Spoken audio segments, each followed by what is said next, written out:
Hello, folks. I moved the camera. Welcome back to another edition of Lady Vinyl Gaming. Here for what is going to be the last Sunday of the year, um, and the last. This is going to be the last stream, the last live stream, which is how streams work. They're always live. So this will be the last stream of Vampire the Masquerade: Coteries of New York. Um, if you are enjoying how the reading and the playing are going, the recordings are still going to be showing up on Mondays on the YouTube channel. So you're more than welcome to continue following it there. But there isn't going to be a live stream of it. It's only going to be recordings. And it will no longer include my face. You'll still be able to see the screen and the stuff that's going on. You'll still be hearing me read it. But that's all I'm going to be doing with that. In the new year, because we're not going to do a live stream next weekend, I have a family thing. The weekend after is Christmas weekend, and the weekend after that is the new year, actually. And I will be back on that Sunday. We're going to actually start playing Dragon Age. We're going to start right at the beginning with Dragon Age Origins. And see how things go with that.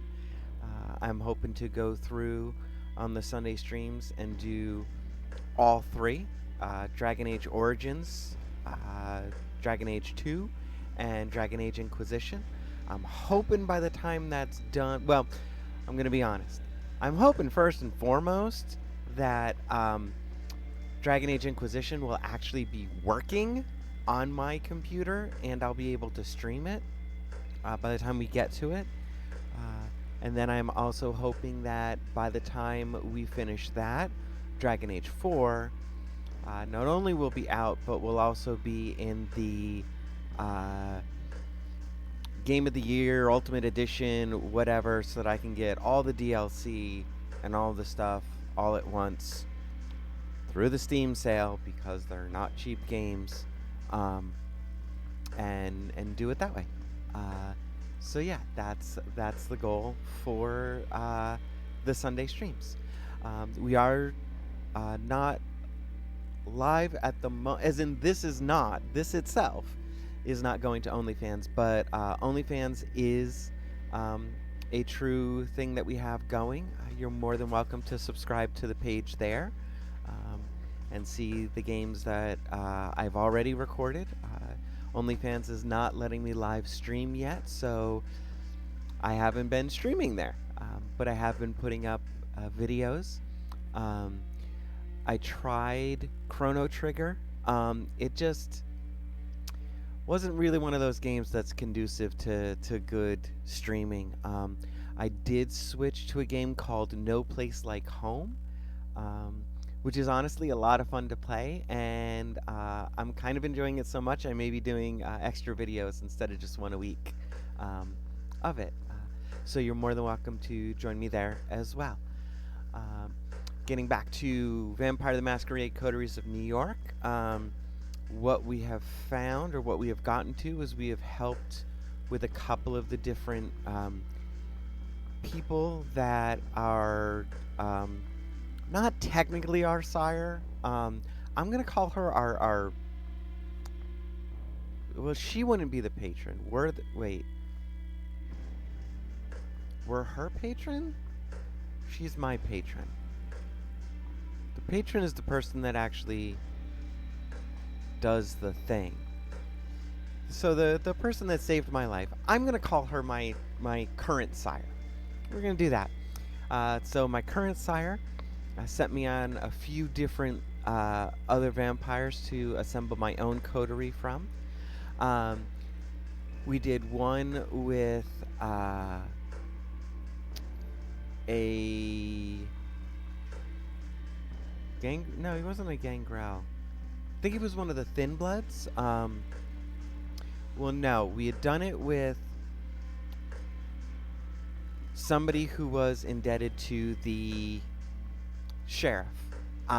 We had helped them, who was in turn helping the Primogen of the Thin Bloods, I believe. and we still have to figure things out with that. He's looking for a serial killer um, that had pointed us towards the Thin Bloods, but we found out it wasn't the Thin Bloods. Um, and so, yeah, um, we stepped our foot into that. We haven't solved it yet. Um, we talked with the local gangrel, and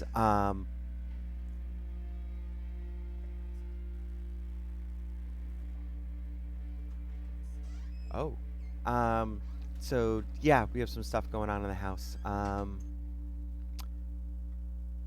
I will. My wife is taking care of that. I'm not going to worry about it now.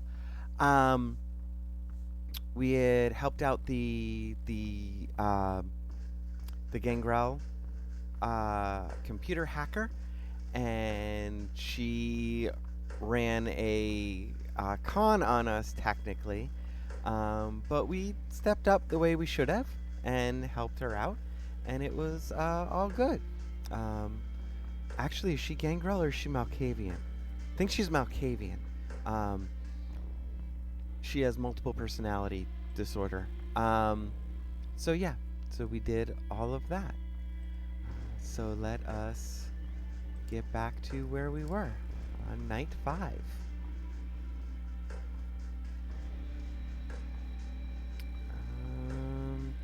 I believe we are. See, and that's the thing.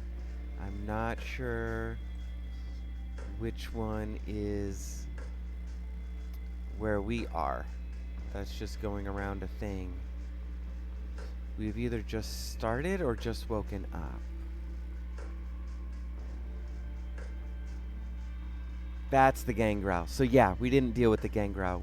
I need to rest. Okay. We did the other thing. We did with the Malkavian. Okay. Not long after you wake tonight, Gregory knocks on the door of your apartment. Hey, I came to pick you up. Ms. Langley wants to see you.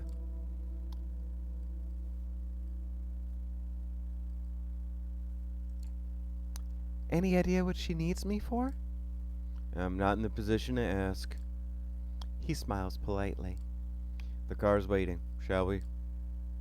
You wrestle with the same thoughts as a few nights ago. Maybe you should leave, disappear, let Sophie find somebody else to employ. But then you remember the anarch thug being cut down by Kadir and how close you were to the same fate not even a week ago, and that it might still happen if you step out of line. You follow suit.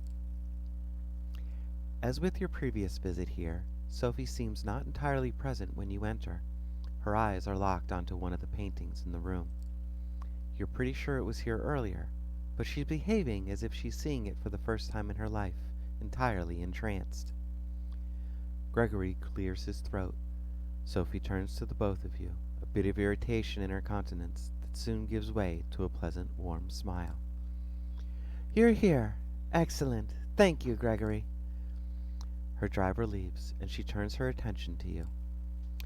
I hope you had a good few nights and made some new acquaintances, but I have to say, I'm happy to see you, Jade. Thank you for coming. The change in mood of the room is so sudden and startling, it makes you consider the true power of vampiric charisma. Rationally, you know you're being manipulated, but you don't even care. Her eyes, her motions, her entire body language all feel 100% genuine and expressing legitimate interest in you and your well-being. I have a request for you this night. I need you to find somebody for me and make a delivery. She points to the statue at the side of the room. You notice a plain-looking flash drive lying to the edge where the inanimate archer's bow touches the You notice a plain-looking flash drive lying on the edge where the inanimate archer's bow touches the pedestal. Over here in the actual thing. I'm impressed. Lots of times the animation, the graphic doesn't follow suit with what's going on, but at least they're matching them up. The man you'll be looking for calls himself Kaiser. He has eyes and ears all over New York, and it's rare for something to happen here without his knowledge. I'll need you to take this flash drive and bring it to him. In exchange, he will give you an address, which I need to know as soon as possible. You're about to ask what's on the drive, but Sophie proves to be one step ahead of you. Oh, don't worry about the contents. They are encrypted, precaution for if the data falls into the wrong hands, but it won't, correct? She gives you a smile that just a handful of nights ago would make you feel like melting. Oh, and Jade? Kaiser knows. Oh, and Jade? Kaiser is a Nosferatu, that twisted, deformed lineage. Kaiser is a Nosferatu, that twisted, deformed lineage of kindred. He is old, and his age has made him even more paranoid than others of his clan tend to be. He holds many havens and changes them often. From what I've gathered, he or one of his servants should be found at the park on Coney Island tonight. You'll have to identify them somehow. I'm told Kaiser has spent many of his nights these past few years being driven around the city in a black limo. Maybe keep an eye out for it. That smile again, but much shorter.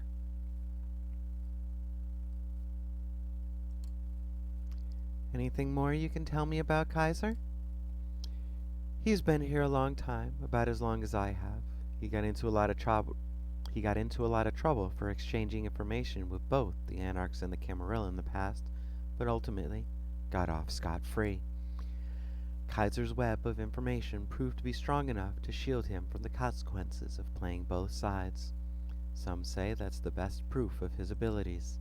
In any case, be careful when talking to him. He's very particular about everyone's etiquette, except his own. Good night, and good luck. She flashes one last smile at you and turns back to the painting, clearly done with the conversation. You pocket the flash drive and head out toward Coney Island.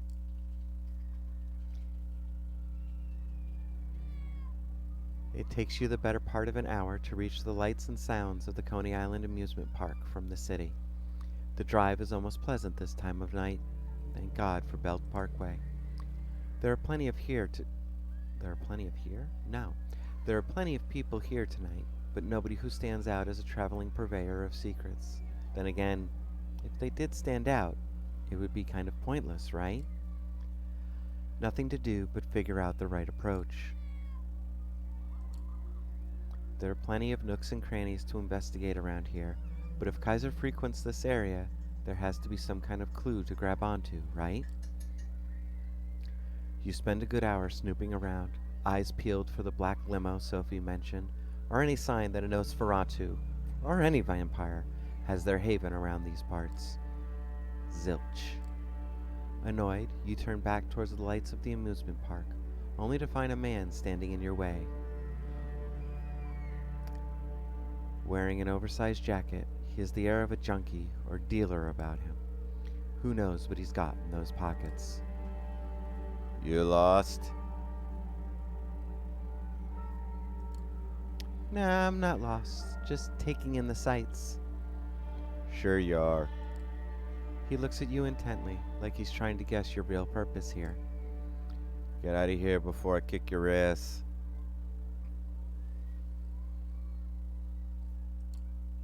Chill. I'm just looking for a guy.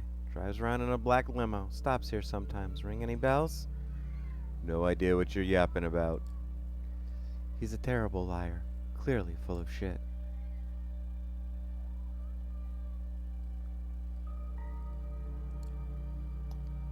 Give me your phone and go for a swim in the bay. It's a hunch. You give the simple order, and the man can do little to resist. He produces his phone. It's a fancy model, and doesn't look like anything readily available on the market. Hands it to you, turns away, and starts walking. The phone's locked, but a recent smudge on the screen gives you a rough idea of what the combination might be. You get it right on the second try. There's just one number in the phone book, unlabeled. You dial it and hear someone pick up. The voice is like a rusty pitchfork scraping against gravel. Jackie, you're messing up my snuff session here. It better be something big.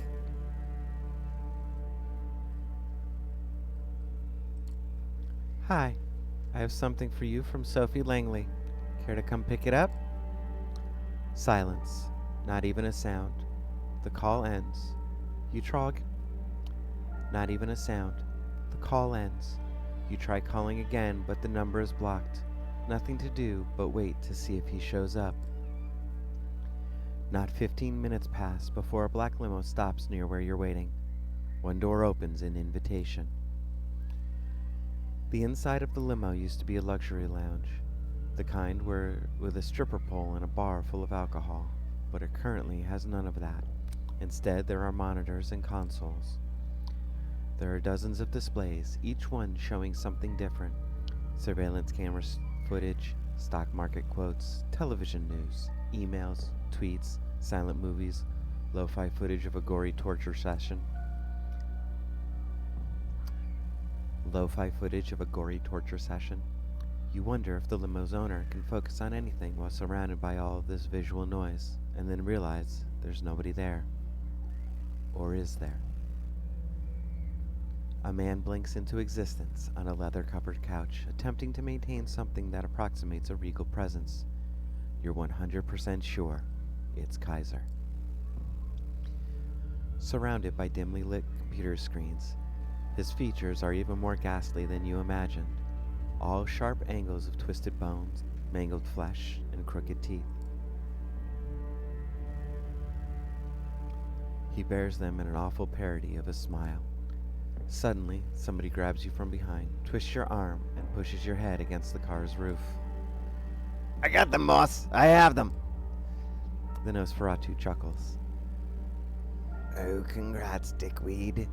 Could have done that before you gave away the fucking phone. Just let them go already. But you're going to make me repeat myself, you thick motherfucker? And yes, I know. I keep changing the voices of all the people. I have a shitty memory. He lets go. You take a look at him. The man is confused and soaking wet. He flashes you an angry stare, but obeys his boss's order to the letter. What are you waiting for? An informal invitation? Get in the car. We have some talking to do. The doors close behind you. So, Langley, huh? I'm guessing you've got something for me then? You reluctantly pull the flash drive from your pocket and slowly pass it to Kaiser. He plugs it into a USB port on the arm of his chair and displays the data on one of the screens that happen to be turned away from you. It takes him about a minute to assess the data. Who do you people think I am? I saw this footage a week ago. He removes the flash drive and throws it back at you in disgust. Tell Sophie the deal's off. She wants her address, she can give me something else.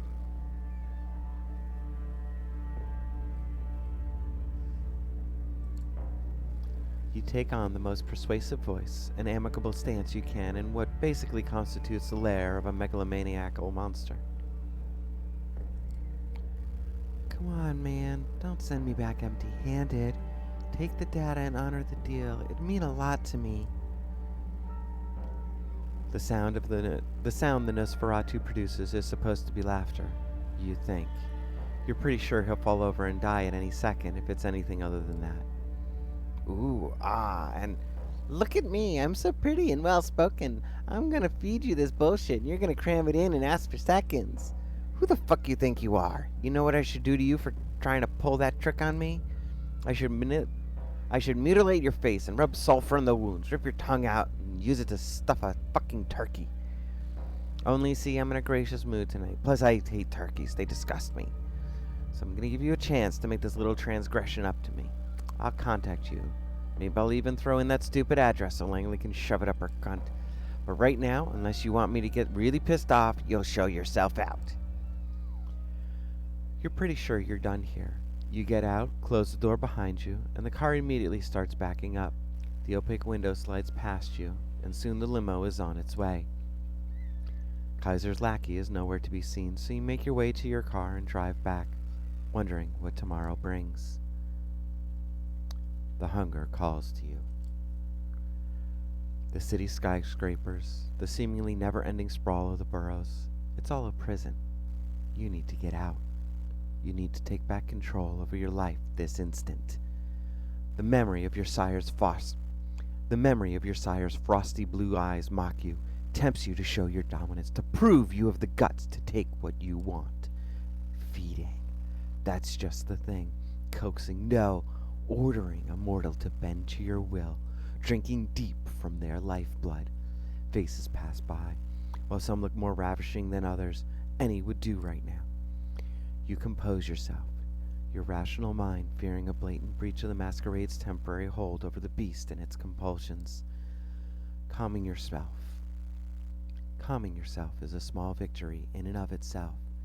This semblance of command will have to do for now, but it won't last. You need to quench this hunger before it overtakes you and makes you lose control.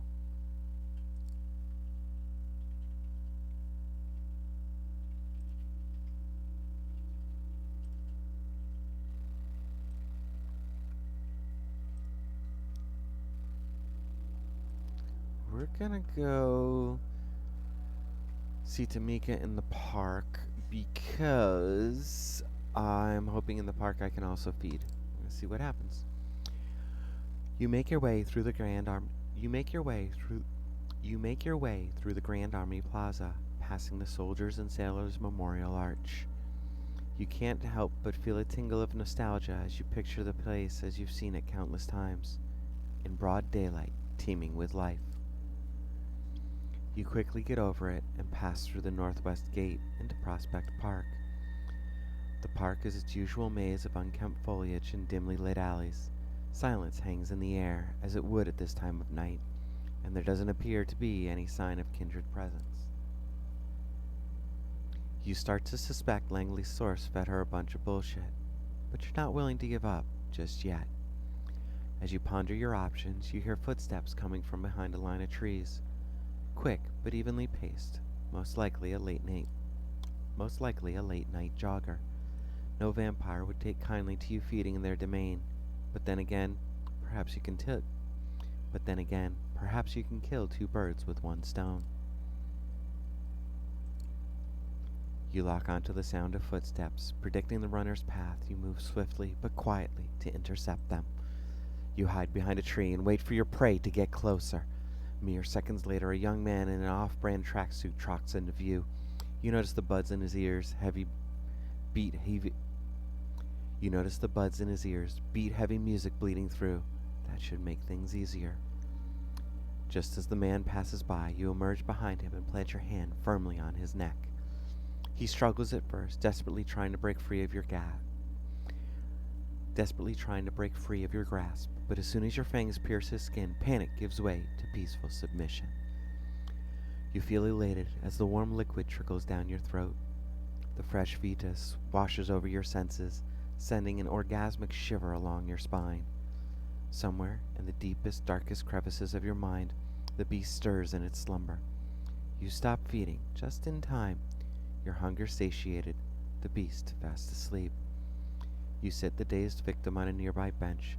As the world comes back into focus, you suddenly realize that something is not right. In a split second, the air by the side of your head swirls like a vortex. Driven by sheer instinct, you lean back just as 5 finger-shaped razors cut through the darkness, missing your face by an inch. A clawed shadow jumps back a few paces, preparing to correct its mistake. You catch a glimpse of the assailant. Looks pretty animalistic, all right, but he's not the one you're looking for. For starters, it's a he. Just as he's about to lunge at you, a snarl resounds from the bushes nearby, stopping your foe in their tracks.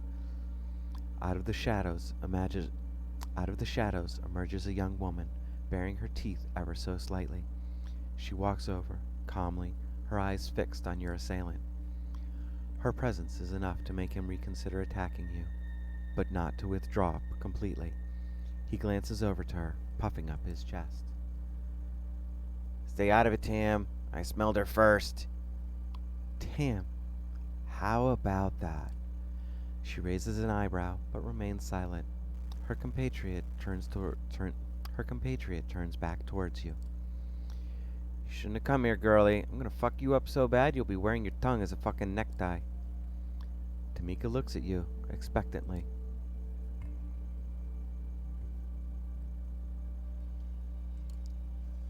All right, boy. Let's see if your bite is as bad as your bark. Clearly taken aback, he looks over at Tamika, as if gauging her reaction. Guess I know who the alpha is around here. A barely visible smile creeps up on Tamika's lips. The man's eyes narrow. Although you can't really see it, you could bet the hair on the back of his neck just stood up. Shut your mouth, you stuck-up bitch. You should have run when you had the chance. A fierce growl echoes across the valley. A fierce growl echoes across the alley, stopping the savage in his tracks. Tamika walks over to her comrade, her fangs glistening in the damp lamplight. She puts her hand on the side of his head, caressing his hair and tugging at his ear, as if she was scolding a puppy. She leans over and speaks in a voice that's firm, yet oddly affectionate. It's okay, Raoul. I'll handle it from here. The male gangrel looks at her with a mix of timidity? The male gangrel looks at her with a mix of timidity and resentment. Then he turns back towards you. You want to waste time on this, Tid? You want to waste time on this bitch, Tam? Be my guest. Having said his piece, Raoul retreats into the shadows, although if you were to guess, he is likely to stay within earshot. With her companion gone, Tamika turns to you once more. What do you want?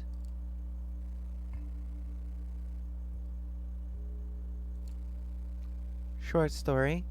I'm new here, and I'm looking for a chance to leave my mark, maybe shake things up a bit in the process. I could use your help. Why me? My sources claim you're capable. Are they wrong?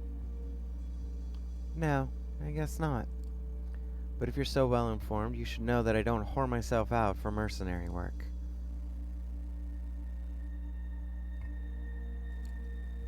I'm not hiring you.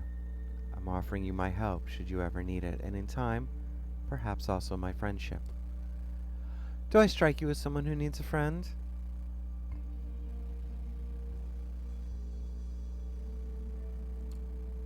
Yeah, you do actually. For the first time tonight, she seems caught off guard.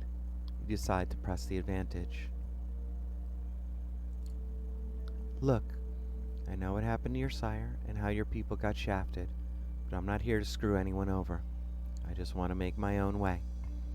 So what do you say? For a brief moment, she stands there, motionless, looking straight into your eyes, as if trying to size you up. Finally, she looks away. It looks like she's come to a decision. So, just so that we're clear, I don't trust you. I have no reason to. Frankly, you sound more lost than I am. Still, there's something about you. You look like you should reek of bullshit, but somehow you don't. So I'll give you a chance to prove yourself. I have some outstanding business to take care of. I'll let you know once that's done. Meet me here, and we'll see what you're really made of. And with that, Tamika disappears into the night. That went pretty well, all things considered. Yep, time to sleep.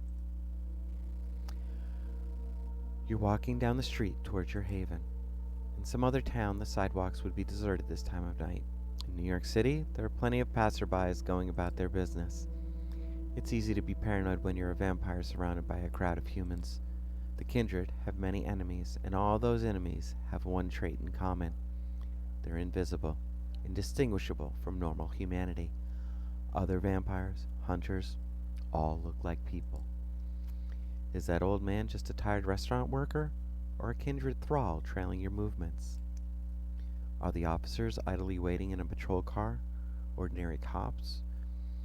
Are the officers idly waiting in a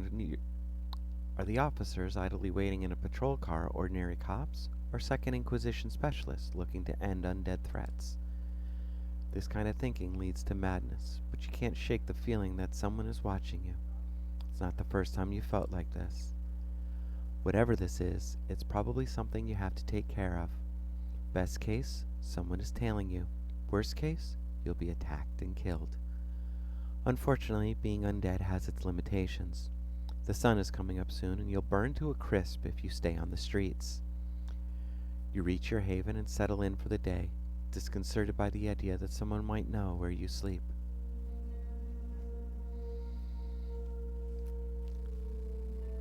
As you wake from your slumber and emerge from your haven for the night, you notice a familiar face on the other side of the street, standing on the corner and looking straight at you. It's Kaiser's lackey, whom you met recently, Jackie.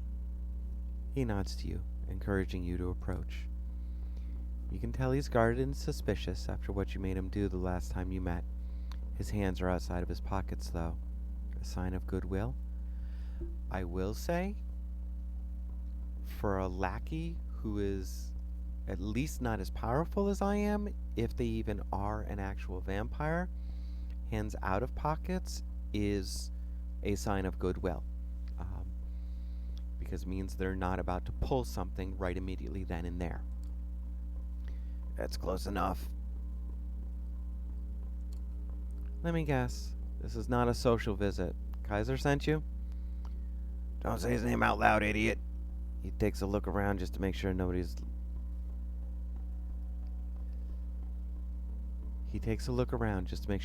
listening in on your conversation. Yeah, he sent me. I'm supposed to give you this. He produces a crumpled piece of paper from his jacket pocket and hands it to you. Read it, memorize it, then give it back here. It's a letter. The paper might be just a page ripped out of a spiral notebook, but the writing on it is exquisitely detailed and deliberate. It reads, "Time to square your debt with me. Go to the wine shop at 232 Mulberry Street and ask for the 1821 Special Reserve Donatello Negaramaro." I don't know. I'm not a wine connoisseur. I'll be honest. When they tell you they don't have any, say you are a fidel servitor, those exact fucking words, and make sure to get the G right. You'll get a bottle. Just take it and leave by saying grazie. Don't ask how much it is or anything else. Just walk out. When you have it, come back to Jackie Boy here and let him know. You done? Memorize that shit and hand it over.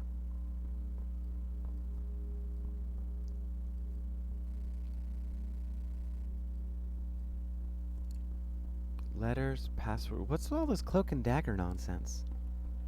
That's how the boss likes it. And who am I to argue? I just do what he says. You dumb about that letter? You note the phrases and addresses.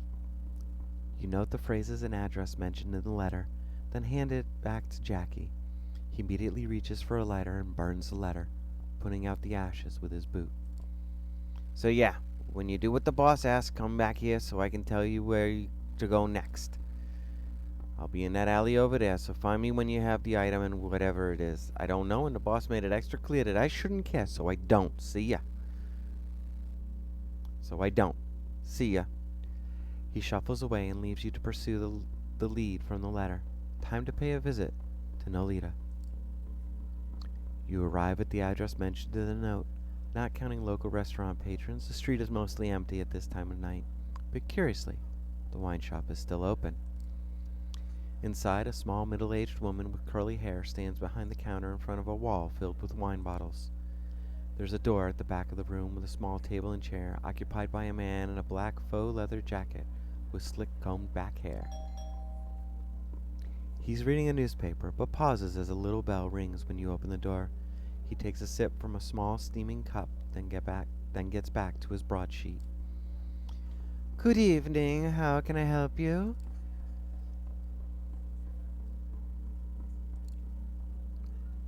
I would like a bottle of the 1821 Special Reserve Donatello Negaramaro, please. Let me check our stock. She seems to be looking through a database on the laptop sitting on the counter. She puts on a polite smile. I'm afraid we don't have that one at the moment. Sorry.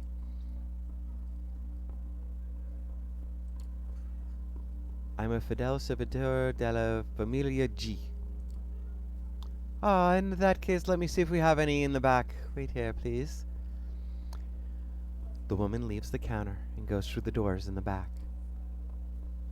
The man by the table puts down his newspaper and takes another sip from the cup, washing it down with a gulp of water from the nearby glass. He tries to hide it, but there's no doubt he's watching you. About a minute passes.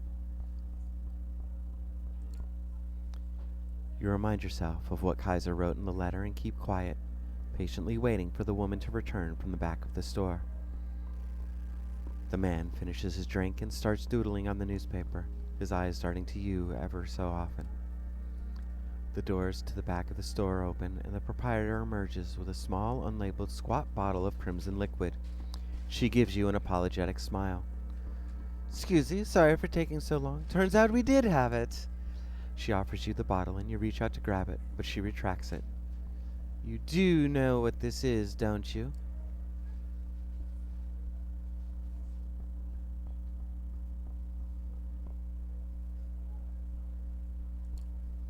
You focus your blood and immediately see both of the people in the shop focused intently on you and what you're about to say. "I know exactly what this is, and I'm the right person to give it to." The woman gives you the bottle without hesitation. "Grazie."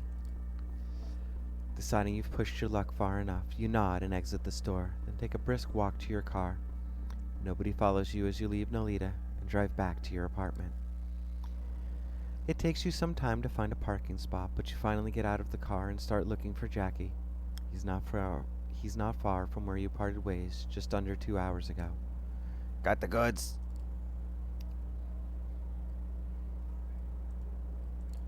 "I sure do." Cool, stand by, gotta make the call. He takes a few more steps into a narrow space between two buildings and takes out the same high-tech phone you saw him carrying last time. "Hey, boss, yeah, they have it. Where do I point them?" "Okay, yeah. I'll tell them to go there straight away." He puts the phone back in his pocket and turns back to you. "Willets Point, half an hour, so you better step on it. See you around." With only a flippant salute, Jackie starts walking down the street. You make your way back to the car and drive. You had to push the speed limit to make it on time, but you're here. Willets Point is quite a change of scenery. The place is a post-industrial dump, the nearby stadium notwithstanding.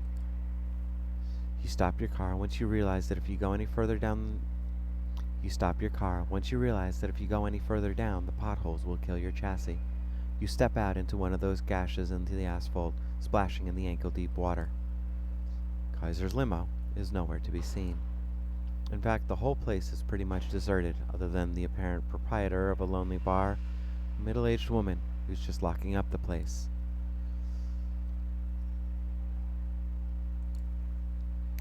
You take a walk around the neighborhood.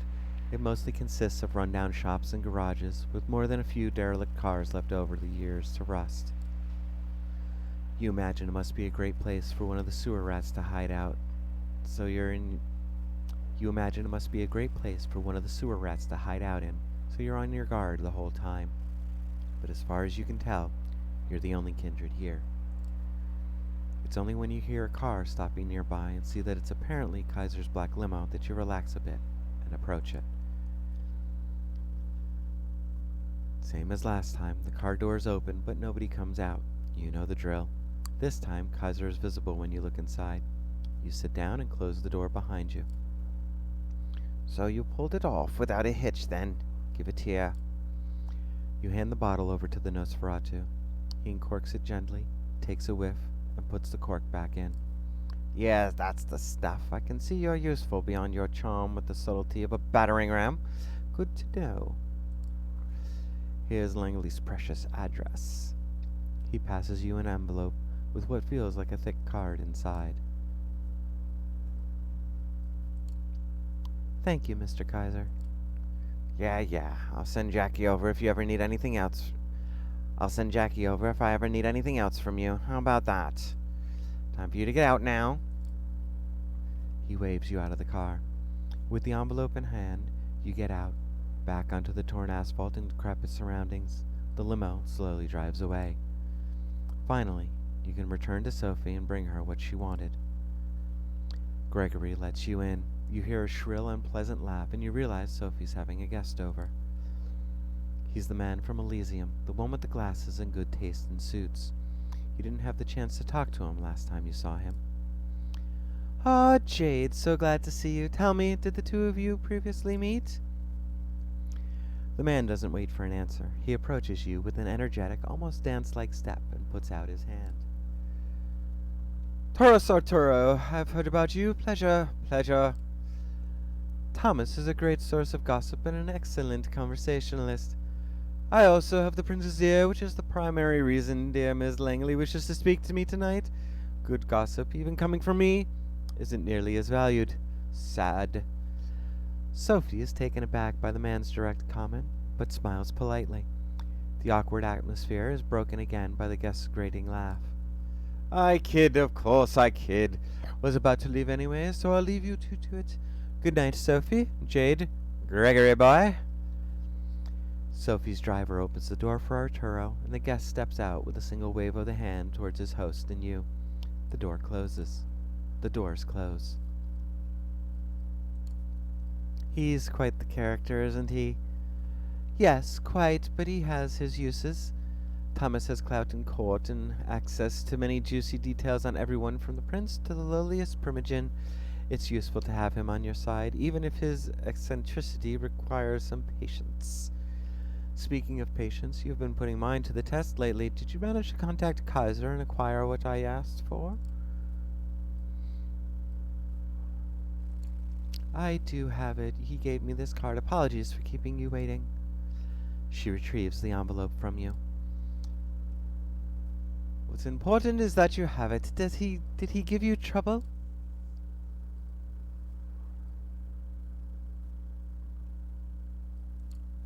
He made me go on an entirely separate escapade to retrieve a bottle of wine from a store in Nolita. I had used code phrases and whatnot. Wine shop? Code phrases? That degenerate pest. She's visibly agitated, but calms down and smiles at you.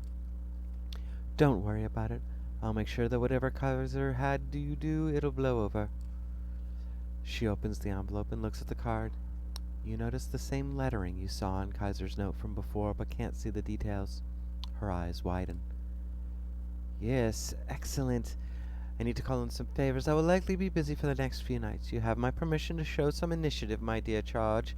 I will contact you soon.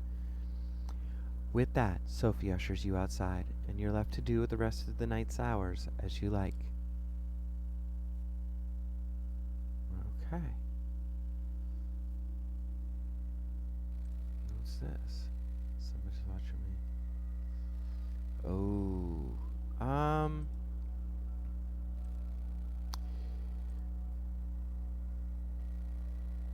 Let's go check on D'Angelo. You make your way through the now familiar rusty maze of the grain terminal and up the stairs to D'Angelo's office. This time, however, you find the room firmly locked. There's a note pinned to the door. You rip it off and scan the crooked lettering. There's been another one. At the scene now. Come to Bed-Stuy, corner of Pulaski and Garvey, ASAP. Looks like D'Angelo could use your help. Better get going. As you approach the address D'Angelo gave you, a squad car passes you by, sirens blaring. Following it, you make a turn for DeKalb Ave onto Pulaski Street. Sure enough, the street is awash with red light, and the four or so police cars parked on the nearest corner next to an ambulance confirm that you're in the right place. You move closer to what appears to be New York's finest convention, looking through in the hopes of spotting a familiar, if not altogether pleasant face. No such luck. True to his Nosferatu lineage, D'Angelo is nowhere to be seen. You stop on the sidewalk across the street, trying not to draw attention to yourself. All of a sudden, one of the cops standing by the entrance to the building looks straight at you. He does a double take, and you instinctively look away. Bad move, you think to yourself, as you notice him making his way toward you. Not allowing panic to set in, you stand your ground, doing your best ordinary citizen impression. I will say I'm not running because I just don't want him chasing me.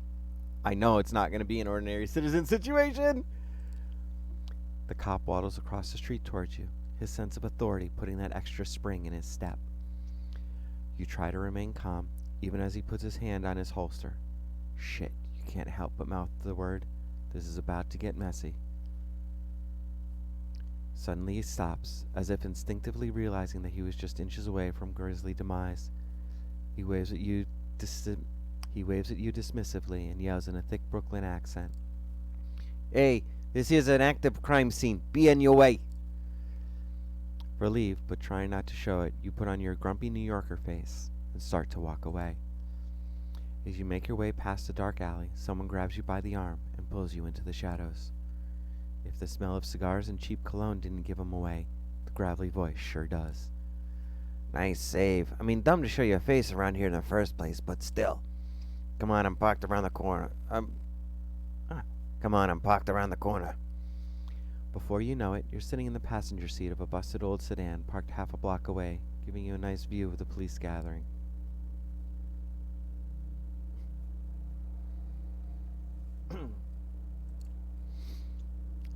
Hey, how about you do your shadowy skulky thing? Maybe you can find some way to let me in from the inside? Shadowy, skulky thing. Jesus, kid. Childish phrasing aside, it's as good as an approach as any, I guess. Without another word, he gets out of the car and heads for a nearby back alley. You watch in silence as he disappears into the shadows. A minute passes, then another one, and another. You begin to worry. What if there were more cops inside? What if your moldy partner had gotten himself in trouble? Suddenly, a shadow silhouette appears in one of the windows on the second floor. Looks like he made it after all. At least, you hope it's him. The shadow waves at you and points to the corner of the building opposite the two cops. You get out of the car and quietly make your way toward the alley. Sure enough, you find that a fire escape ladder has been conveniently dropped for you. Good work, D, you mumble to yourself as you climb to the second floor. Finding the crime scene proves easily enough. You just follow the yellow police tape, and before you know it, you're standing in the middle of what used to be somebody's living room. The place has been completely trashed, knocked over furniture, shattered glass, the works. Looking around, you notice a sign scribbled on a nearby wall. It reads, "His gift, our fate." You're no expert in typography, but the crooked letters look similar to the ones you saw back in Red Hook. Sure enough, there's very little in terms of blood, save for the occasional stain that's bound to end up on the carpet once you toss someone through a glass coffee table. D'Angelo leans against the doorway. He seems lost in his thoughts, sucking on his cigar compulsively and mumbling to himself. You lean over a bit, trying not to make it obvious that you're listening in. You manage to catch the last few lines of his monologue. The night's been kind to them so far, but the questions kept piling on, and how they found themselves amidst the wreckage of another life. It was up to them to sift through the debris and come up with a neat little pile of answers. Suddenly, he tenses up, as if sensing your eyes upon him. Feel free to chip in, kid. Anything catch your eye? No blood, same as before. At least none spilled, so what does that tell us? That this was a feeding, that the killer is kindred?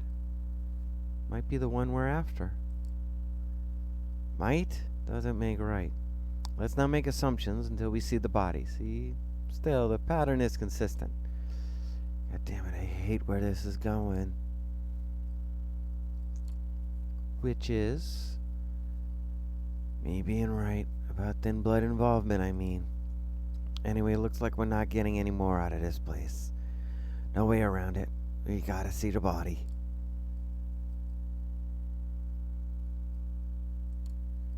In for a penny, in for a pound. Might as well be prudent. My thoughts exactly. The dust won't have it bad as it is. If I'm gonna accuse one of them of breaching the masquerade, I want solid evidence. And I mean rock fucking solid. Lucky for us, I might know someone who can get us an audience with our dearly departed. To your surprise, he pulls out a cell phone, a busted old clamshell. He flips it open and spends a good minute browsing through the contacts, muttering to himself. Finally, he makes a call. Hey, you know who this is? Yep, that favor you owe me, Time to deliver. Listen, I know you got a fresh one. The murder in Bed-Stuy. I need to take a look. Yeah, now. Yeah, you'd better. With that, he hangs up and gives you his trademark wry smile. So, are we good? Yeah, we're good. Next stop, Kings County. Kings County, the bleeding heart of Brooklyn. It's beating as hard as ever, the ambulance after ambulance bringing in sick and wounded New Yorkers to be pumped through the tight arteries of the healthcare system. It's a dangerous place for a kindred to show their face, incessantly crowded and full of people who specialize in noticing all sorts of physical afflictions, especially the sort that make up the very essence of a vampire's existence. For instance, death. Thankfully, your business here tonight keeps you away from the hectic human hive of the ER. Instead, you follow D'Angelo to a relatively quiet part of the underground parking lot that's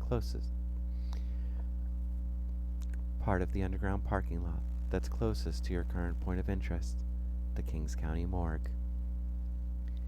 Having found yourself a convenient and suitable unlit spot near the hospital wall, you wait patiently for D'Angelo's contact to appear. Every now and then, you glance over at the undead gumshoe as if to make sure his moldy mug isn't showing any signs of worry. It isn't, or at least he's very good at hiding it. Finally, after 30 minutes or so, a lone figure emerges from a side entrance. As the human-shaped shadow walks by, you're quick to recognize him as the EMT you saw back at the murder site. Clearly nervous, the 20-something-year-old redhead can't seem to help but look back and make sure no one is following him. Finally, he stops and lights up a cigarette. Without even looking in your direction, he takes a puff and exclaims, seemingly to no one in particular, "Room 112, you got 20 minutes. D'Angelo speaks without looking at you. That's our cue. You follow the fanged detective through the same door the EMT walked out of. Luckily, this wing of the hospital seems unusually empty. Still, the confidence with which D'Angelo makes his way through the white and green corridors makes it clear he's been here before. Finally, he stops in front of one of the doors. Room 112. That's your stop. The room is small, with only one oversized freezer by the wall and a single slab mounted in its center. Sure enough, the body of a middle-aged man is splayed out on its steel surface. Even for a dead man, he seems unnaturally pale. Extreme blood loss will do that to you. Try as you might, you can't help but look at the man's face, his features twisted in abject horror. This was not a peaceful death. Looking closely, you notice two small puncture wounds on the victim's neck. If ever there was a clearer sign of a vampire attack, you've yet to see it. Looking over at D'Angelo, you notice his lips moving in a familiar fashion. He's narrating again. Before he can utter an intelligible word, you cut in with a remark.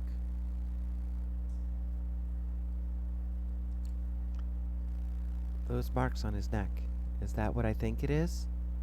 Yup, good eye, kid. "It's official. Our killer is Kindred.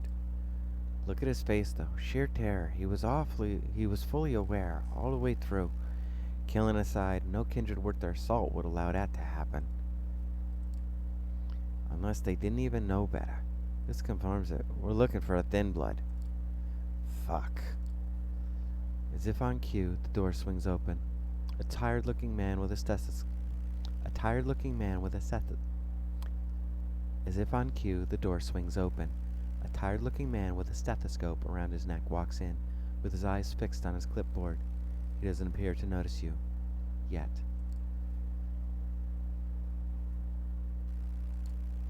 Quickly, quietly, you hop behind the oversized freezer, hoping D'Angelo will follow suit. Pressed against the wall, you tense up, hoping for the best, but expecting the worst. The room, however, remains silent. You peer out from behind the freezer to assess your situation. The doctor calmly looks over the victim, jots something down on his clipboard, and walks out. If you could breathe a sigh of relief, you would. So hard. D'Angelo materializes from the shadows lingering against the wall across from you. He gives you a slight nod. Nice save, kid. My first instinct My first instinct was to jump him, but hey, whatever works. Now come on, let's get out of here. Time to pay our dear Primogen another visit. Robert Larson's home looks about the same as last time. No added security, no angry dogs prowling the yard. It appears that the thin-blood Primogen would rather risk another visit from his old pal D'Angelo than to arouse suspicion of his family and neighbors. Which is good, considering that's what he's about to get. Sure enough, the light in Larson's study is on, and you even catch a glimpse of the man himself shuffling around the room. You look over to D'Angelo, wondering how you're going to get Larson's attention this time. Without a single word, D'Angelo walks over to a nearby street lamp and leans against it, making sure he's visible to any and all who happen to look. Looks like time for subtlety is over. It only takes a couple minutes for Larson to take notice. You see him lean against the window and storm out of the room. In mere seconds, he's out in front and in D'Angelo's face. Listen to me, you moldy fuck. I'm just about enough of your shit. You want to pester me, fine, but leave my family out of it. For a moment, D'Angelo just stands there, motionless, allowing Larson to get his frustrations out. Suddenly, he grabs the thin blood by the collar, lifts him off the ground, and smashes his back against the lamppost. Are you finished? All right, now you listen to me and listen good. You think I'm enjoying this? You think I like to be jerked around? You think I got nothing better to do than hang around this little puppet theater you've made for yourself? Now, either you give me a lead I can follow, or I'll stop remembering things you'd rather forget. For the first time since you met him, Larson looks speechless, his eyes wide with fear. He can only mutter under his breath. You wouldn't dare try me. Cue awkward silence. You stand there, shifting your eye from one vampire to the other. Guess it's time to either press the advantage or play the good cop. Look, we're all a bit stressed out. How about we all just take a deep breath, figuratively speaking? Nah, I don't feel like it. I tried being nice, but some people don't appreciate nice. Some people will do anything to cover their asses. Isn't that right, Robert? If you want my help, put me the fuck down. With his feet back on the ground, Larson straightens his collar in a faint attempt at preserving some shred of dignity. There's a place in Manhattan, Lower East Side, one of the few places in the city where people can find shelter. Yeah, I know it. If you go there right now, you might find what you're looking for. D'Angelo stares at him for a moment, just long enough to make it uncomfortable. We'd better. Finally, D'Angelo loosens his grip. Both watch Larson limp back to his house, looking back over his shoulder like he's going to tell the teacher on you. You look at your partner, meaning to ask what that whole things you'd rather forget deal was. As if sensing your curiosity, D'Angelo cuts in with a preemptive mutter. Come on, we got what we came here for. As you reach the address Larson gave you, you find yourself staring in front of what looks like an old garage. On the outside, the place looks as uninteresting as it gets. You'd think it's abandoned, if not for the few barely working lights illuminating its shabby facade. Once you're inside, however, if there ever was a place worthy of being called a wretched hive of scum and villainy, this is probably it. The room is littered with drunks and crackheads, humans and thin blood alike, their minds lost in their cruel little worlds, their bodies splayed out across the floor. D'Angelo leans over and whispers in your ear. I'll cover the back door. You stay near the front. Let's look around and see what we can find. Before you can ask exactly what you're supposed to be looking for, D'Angelo disappears into the shadows. Doing your best to blend in with the crowd, which is fairly difficult considering your upright position, you slowly make your way across the large room. Not really knowing what you're looking for, you focus on the details. A knowing smirk, a hateful stare, anything that looks even the slightest bit suspicious. After a dozen or so empty stares, you're almost ready to give up, when suddenly, something catches your eye. A young, skinny woman hunched in the corner of the room. She gives you a bewildered look, a 1,000-yard stare that tells you, beyond the shadow of a doubt, it's her. As you walk towards As you walk towards her, D'Angelo emerges from the shadows right next to you. Nice catch. He kneels down beside her. You can tell he's trying to sound as comforting as possible, but his gravely timbre is not really working out. Hey, it's okay. We're not here to hurt you. We just want to talk. No, don't talk. Too loud. Too loud. She seems halfway out of it. It's like the lights are on, but whoever's inside is stumbling around after one hell of a bender. All right, you like quiet? Got it. Can you tell me your name? Sana. That's what he called me. Suddenly, you hear the door swing open behind you. Even though the night is fairly warm, a cold chill runs down your spine. You look towards the entrance. There is a woman standing there, and something about her just screams kindred. Even though she seems comically overdressed for the situation, somehow you don't feel like cracking a smile. Whoever she is, you can tell she means business. She starts making her way to the back of the room, not making any effort to sidestep any of the junkies and drunks. They all know well enough to get out of her way. Acting out of bravery or sheer stupidity, you walk up to her. She looks at you as if you were something she just scraped off her shoe. You smile nervously without even knowing it.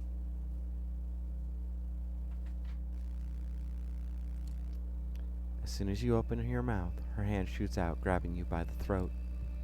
The woman looks at you, tilting her head as if examining a curious species of insect.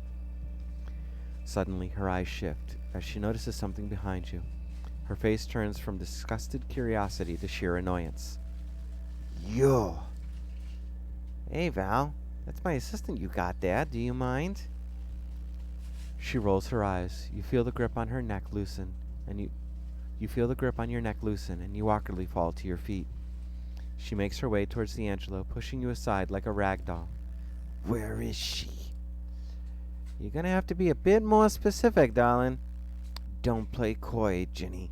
The manslayer. I know she's here. A blood hunt has begun by order of the prince herself. The girl is to meet her final death. Hold your horses, honey. I'm conducting an investigation under the auspices of the sheriff. That counts for something, too. Look, sweetie, I'm not here for some clit measuring contest. You want this to get ugly, be my guest. Otherwise, I suggest you step aside and let me do my job. By all means. He steps aside in a comically exaggerated fashion. You look at the corner where you last saw Sana, but find no trace of the girl. Well, I'll be. I could swear she was just here. Valerie looks at D'Angelo. She smiles softly, but you can tell she's trying very hard not to rip his head off. You'll regret this. Story of my life. Without another word, she turns on her heel and storms out. D'Angelo waves his hand in your general direction. Come on, kid. Let's get out of this shithole. As you emerge from said shithole, you feel the cool night breeze caress your face. It's soothing, and almost makes you forget how shitty the last few hours have been. Almost. Okay, kid, I know you got questions, but it's getting early and I don't feel like having a Q&A session right now. For now, you get one question. Make it count.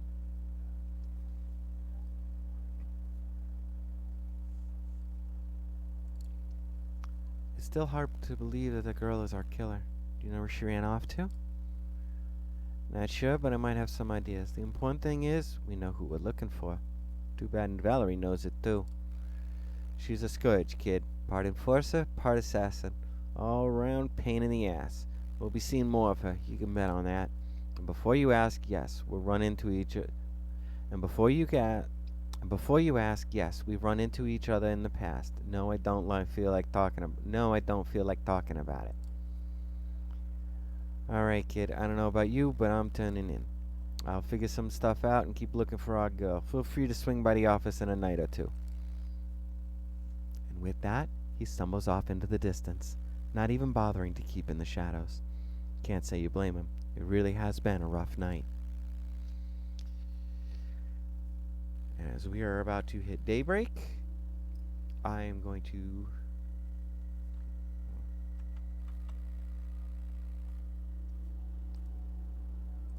we're going to call it a stream there. I wish you all a blessed new year.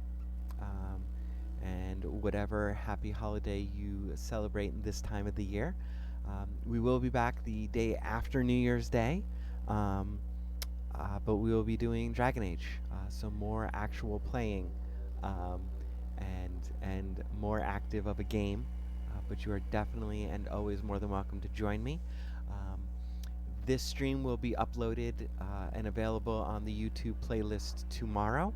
Uh, Episodes will follow. At the very least, there'll be one every Monday. I may cut them back to a half hour, um, depending upon when the break in the story makes more sense. I may do a day at a time. I may do a task at a time or something like that. But every Monday will at least be one stream, one video added to the playlist. So if you're enjoying it, you like my voice, it helps you fall asleep at night. It helps distract part of your brain while you do work.